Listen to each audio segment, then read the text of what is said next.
kuhusiana na hili, mimi ningesema hata swala la Lissu, wanaohusika na kupeleka hii kesi mahakamani, kwa mtazamo wangu naona ni kesi ya kutunga.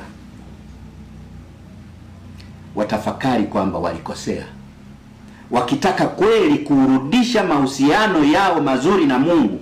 Hili ni mojawapo la kusema tulikosea. Lissu wamwache huru, lakini tusijidanganye kwamba tunafanya mambo fulani ya hovyo kwa makusudi tutegemee Mungu atatusamehe, pasipo sisi wenyewe kurudi kwa Mungu kuomba msamaha wa dhati. Na hii inaweza ikawa sehemu mojawapo ya kuturejesha kuwa na umoja katika taifa. Mimi naamini kesi ya Lissu haina mshiko, ni ya kutunga. Na hapa niseme kwamba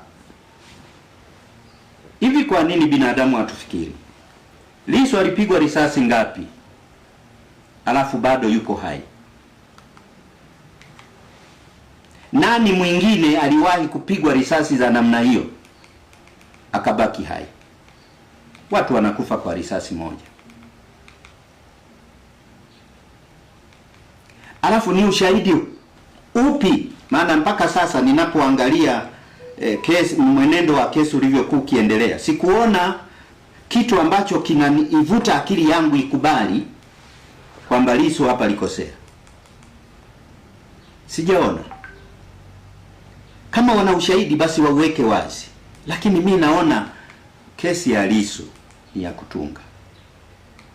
Na kama Lissu alipigwa risasi nyingi kiasi hicho bado anaishi, imani yangu ni kwamba Mungu ana mpango maalum na Lissu kwa ajili ya taifa hili. Mungu ana mpango maalum. Lissu hata kufa mpaka mpango wa Mungu uweze kutimia.